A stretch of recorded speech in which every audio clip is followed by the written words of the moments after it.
55 yaşa iş var yoldaşlar, 55 yaşa iş var. Mən sizə 55 yaşlılar üçün olan işlərdən bəhs etmək istəyirəm. Bir təxminən 5-6 dənə. Bunların arasında yəni 1000 manat civarında olan variantı da var. Misal üçün elektrik işi var. Yoldaşlar Teko Plus şirkətindədir. 1000 manat qazana biləcəyiniz işdir. 35-55 yaşlı uşaqlar üçündür.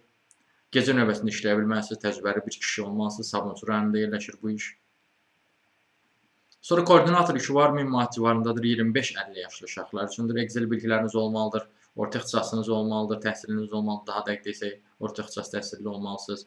Logistika distribusiya və yaxud da nəqliyyat sahəsində minimum 1 illik təcrübəniz olmalıdır. Excel bilikləriniz olmalıdır. Planlama və təşkilatçılıq bacarığınız olmalıdır.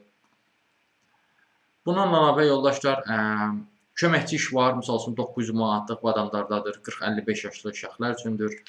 Paltar tüləyəcəksiniz, ev təmizliyi, dadlı yeməklər pişirməlisiniz. Ailədə də 4 nəfərdir. Buna və nəzarət buraxılış işçisinə ehtiyac var. Mirzəoğluda 615 manatlıq işdir. Aşağı Güzək qəsəbəsindədir. 35-55 yaşlı uşaqlar üçündür, kişilər üçündür.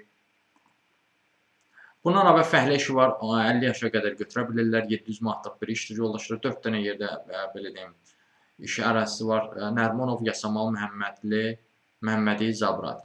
Umid mağazalar şəbəkəsi. Bu işlərdə müraciət etmək CV'niz olmalıdır yoldaşlar. Bu işlərdə müraciət etməkdə dəstək istəyə vaxtı digər işlərlə də tanış olması, ümumiyyətlə iş tapmanızı səhətini çəkirsinizsə, onunla bağlı əlaqə vasitəsilə mesaj yaza bilərsiniz. Siz bu videonu YouTube-da görürsünüzsə, o halda qeyd edeyim ki, videonun adında əlaqə vasitəsi qeyd olunubdur. Və əgər bu videonu TikTokda görürsünüzsə, o halda siz bu videonun adının altında Toğrulaz sözü yazılıb. Həmin o sözü toxunaraq Toğrulaz Valda TikTok kanalına daxil ola bilərsiniz. TikTok kanalına da daxil olduqdan sonra görərsinizsə, diqqət eləsəz görərsiniz ki, profildə əlaqə vasitəsi var. Həmin əlaqə vasitəsini götürüb mesaj yaza bilərsiniz.